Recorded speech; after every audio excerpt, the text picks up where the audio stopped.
یہ ایران کی اعلیٰ سیکورٹی عہدیدار ہیں، ان کی جانب سے بڑا سنگین قسم کا جناب اس وقت دعویٰ کیا گیا ہے۔ وہ کہتے ہیں کہ it has been reported to me that several American soldiers have been taken to prisoner, but the Americans claim that they have been killed in action despite their futile efforts. The truth is not something they can hide for too long. یعنی کہ وہ کہہ رہے ہیں کہ ہم نے کئی امریکیوں کو اپنا قیدی بنا لیا ہے، امریکی فوجیوں کو۔ یہ ایک بہت بڑا اور سنگین قسم کا دعویٰ ایران کی اعلیٰ سیکورٹی عہدیدار کی جانب سے کیا جا رہا ہے کہ امریکنز یہ کہہ رہے ہیں، وہ کلیم کر رہے ہیں کہ ان کے جو فوجی ہیں وہ اس ایکشن کے اندر مارے گئے ہیں، لیکن ہم نے ان کو اپنا قیدی بنا لیا ہے۔ یعنی کہ بہت ہی تباہ دعویٰ ہے۔ IRGC کے ترجمان سامنے آتے ہیں، وہ کہتے ہیں کہ ہم نے امریکہ کے 220 امریکی جو فوجی ہیں پچھلے 24 گھنٹوں کے اندر مار دیے ہیں، اور یہ ملٹیپل حملوں کے اندر مارے گئے ہیں۔ بحرین سے لے کر قطر، سعودی عرب،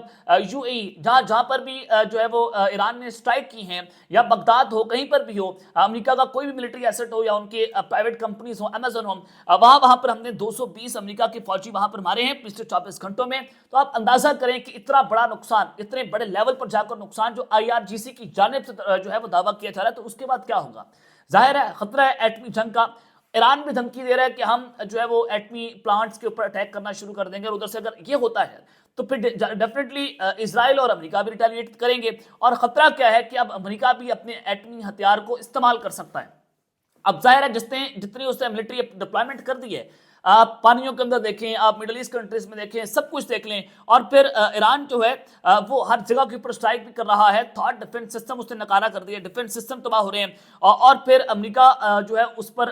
حملے بھی ہو رہے ہیں، ایران رک نہیں پا رہا۔ تو امریکہ بھی اس ساری صورتحال میں ایٹمی ہتھیار استعمال کر سکتا ہے۔ علی لاجانی کے حوالے سے بھی آپ کو میں بتایا، اور پھر امریکہ کی جو انٹیلیجنس ایجنسیز ہیں، 18 ایجنسیز کی مشترکہ رپورٹ آئی ہے کہ ایران میں رجیم چینج جو ہے وہ اس وقت ناممکن ہے۔ ہم ایران کے اندر اس وقت فی الحال رجیم چینج آپریشن نہیں کر سکتے، ہم اپنی زمینی فوج ایران کے اندر نہیں بھیج سکتے۔ یہ 18 امریکہ کی انٹیلیجنس رپورٹس جو ہیں ان کی مشترکہ رپورٹ سامنے آئی ہے، جس کے بعد جو ہے مزید صورتحال گمبھیر ہوتی ہوئی دیکھی جا رہی ہے کہ IRGC کھڑی ہو گئی ہے۔ وہ کہہ رہے ہیں کہ جناب ڈو اور ڈائی ہے صورتحال اب آپ کے سامنے ہے۔ اور پھر مزید بڑی امپورٹنٹ جناب خبر ہے پاکستان کی فوج کو لے کر، لیکن اس سے پہلے الجزیرہ وہ کیا رپورٹنگ کرتا ہے کہ head of Iran's national security council Ali Larijani سے the number of US soldiers have been captured، کہ ہم نے جو ہے وہ متعدد امریکہ کے فوجی جو ہیں وہ اپنی حراست کے اندر لے لیا، ان کو گرفتار کر لیا ہے۔ اب یہ آپ ڈاٹ سے ڈاٹس کنیکٹ کریں کہ اگر کچھ نہ ہوا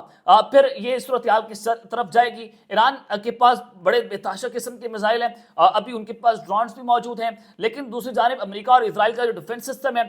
وہ اس کو بڑی شدت کے ساتھ نقصان پہنچ رہا ہے۔ لیکن اس ساری سچویشن میں سعودی عرب پر بھی حملے ہو رہے ہیں، اور پھر فیلڈ مارشل آصف منیر وہ محمد بن سلمان سے ملاقات کرتے ہیں، سعودی عرب ان کا دورہ وہ بڑی امپورٹنٹ ٹائمنگ سے جب وہ گئے، اور اس وقت جب ایران جو ہے وہ سعودی عرب پر اٹیک کر رہا ہے، پاکستان اور سعودی عرب کے مابین دونوں کے درمیان جو ہے وہ ایک ڈیفنس پیکٹ بھی موجود ہے کہ ایک ملک کے اوپر حملہ دوسرے ملک پر حملہ تصور ہوگا، پاکستان کی فوجیں جو ہے وہ حرمین شریفین کی حفاظت کے لیے، اور پھر ہماری جو پائلٹس ہیں جو JF-7 تھنڈر بلاک 3 ہے وہ بھی جو ہے وہ سعودی عرب میں اس کو ڈپلوائے کیا گیا۔ تو اب جو ساؤتھ ایشیا انڈیکس وہ رپورٹ کر رہا ہے کہ Pakistan is expected to send its air force and air defence system to Saudi Arabia. Pakistan اپنا ایئر ڈیفنس سسٹم سعودی عرب میں ڈپلوائے کر سکتا ہے، اور ہماری جو ایئر فورس ہے اس کو بھی سعودی عرب میں تعینات کیا جا سکتا ہے۔ یہ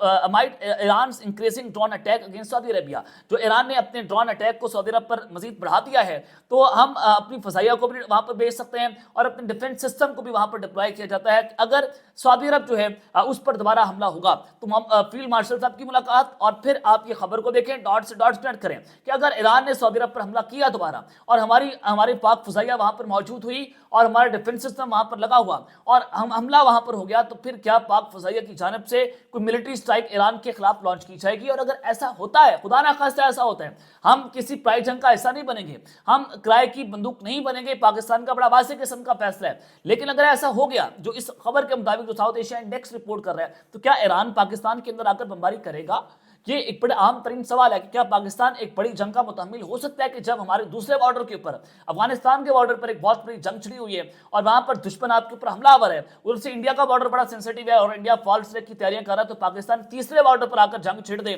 تو کیا یہ ہمارے مفاد کے اندر ہوگا؟ تو یہ سوالات ہیں جو اپنی جگہ کے اوپر جناب کھڑے ہوئے ہیں پاکستان کی سیکورٹی کو لے کر، کہ پاکستان کو یہ فیصلہ کرنے سے بہت پہلے سوچنا ہوگا کہ کیا ہمیں اپنے پائلٹس کو، اپنے ڈیفنس سسٹم کو وہاں پر ڈپلوائے کرنا چاہیے یا نہیں کرنا چاہیے۔ اب تک کے لیے اتنا ہی، اپنا خیال رکھیے گا، اور اس چینل کا اپنے لازمی طور پر خیال رکھنے والا کے بعد پاکستان زندہ باد۔